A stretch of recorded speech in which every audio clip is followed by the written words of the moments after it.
Welcome back to At Home with Roby. I'm Patrick McIsaac from Roby Electric and W.H. Hobbs Plumbing, along with Trent Haston from the Roby family of companies. We are your hosts. We're here with Chris Weber, not to be confused by the Michigan great from back in the day. Oh, the greatest Michigan player I've ever watched on TV. No, I can promise you I'm not him. The Don the Gold. And I know Chris probably gets really annoyed when we say that, but Chris has a wonderful mission. He's with Make-A-Wish Foundation of Western North Carolina. Central and Western Central. I get that wrong every time. I apologize. But we're recapping our Cornhole Tournament. If you've missed the last two segments, go back. We talked about the fact that we were able to grant a wish at our 10th anniversary Cornhole Tournament that was not this past Saturday, but 2 Saturdays ago at Freedom Park. We raised we're at close to $223,000. Trent, I mean, you tell the story all the time. You never, in your mind, I don't even know, as big as you can think, when you first started doing this Cornhole Tournament, did you ever think you would get to $223,000? Well, I think I said it on the last show. I say it a lot. I said it at the tournament. My original BHAG, big, hairy, audacious goal was $100,000 raised in 10 years. So over 10 years. Or in 10 years. Right. Roughly 10 years. That was I said that.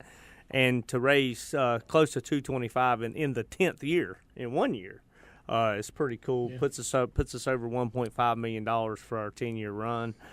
Pretty proud being a conduit and an incubator to polishing our diamond and our network and our business connections, our customer, the people we do business with on a subcontractor and vendor basis, putting them all together to give them value is how we justify it. Well, I think that's worth stating. I'm glad you brought that up because I think people that are out there listening are saying maybe they're part of a nonprofit and they say, how do I raise that kind of money with the Cornhole Tournament? And what you're trying to say is that it's really the partners, a group of companies that support the Roby family of companies that all come together at the level that they're comfortable with, and they can kind of utilize it as their own charitable giving as well for the year. Well, I'll tell you this, every dollar counts. Everybody that donates money to as well gets a full tax deduction. Mm-hmm. I mean, the money does not go through Roby we don't have a 5013C or anything like that set up at Roby.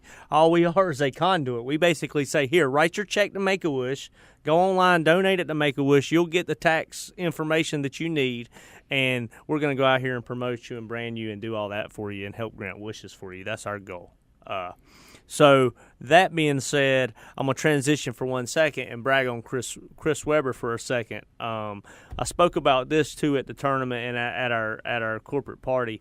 But Chris, how long you been with Make-A-Wish? About 4.5 years. 4.5 years. I knew Chris, I don't know if the day one you were a cornhole man. But pretty much, yeah. Pretty much, yeah, pretty much. That was one of the I knew you from the board standpoint when you first came on board at Make-A-Wish. But you've done a great job, similar to Christian over at the Roby family, who delegated. I'm gonna brag on her too. She delegated. She's been out with baby, delegated and made this a great success in conjunction with Chris.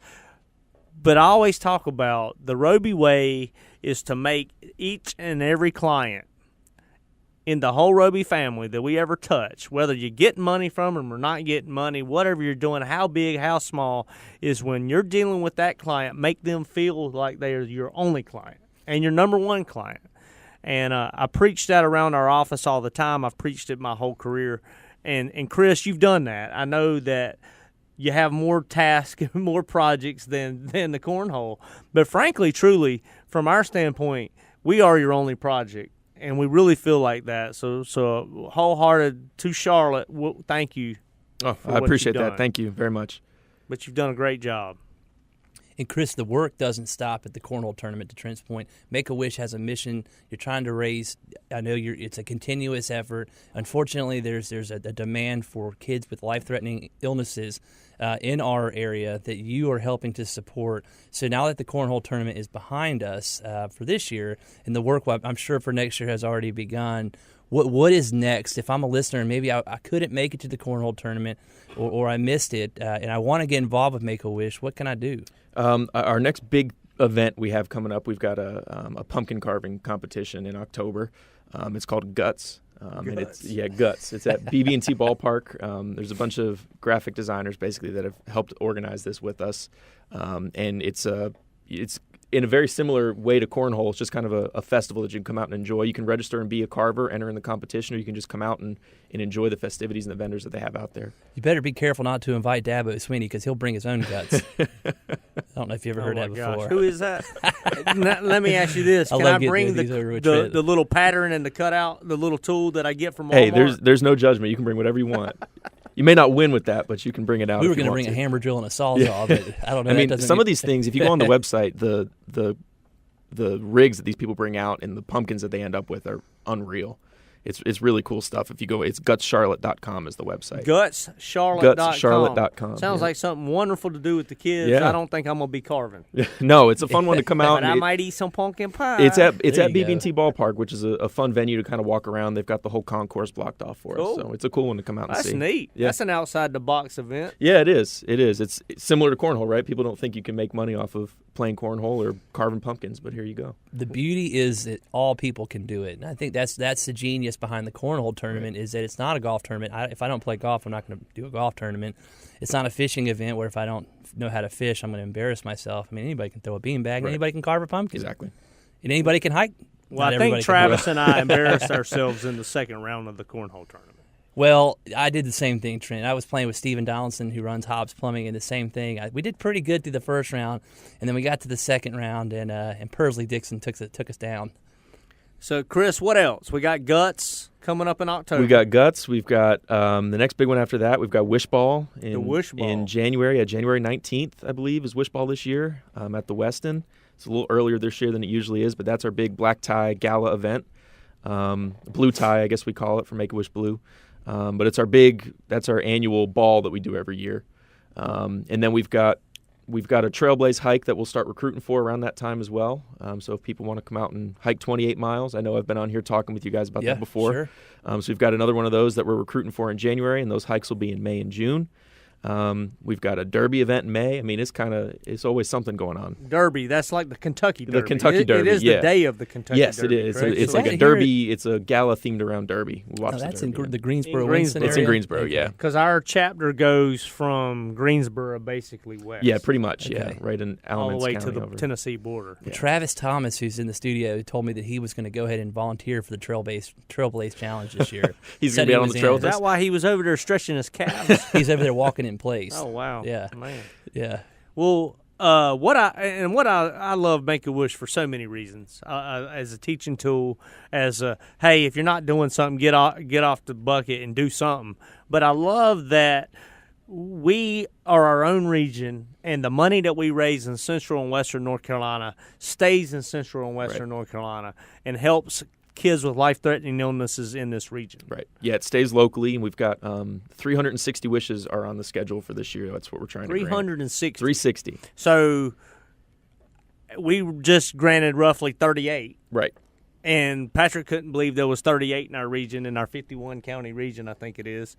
360 is our goal. Right. And there's still wishes out there. Yeah, and that's not even So our vision as Make-A-Wish is to grant every opportunistic child with a life-threatening illness in our region, grant them a wish or have them the opportunity to be granted a wish. And we're still not there. That's the goal.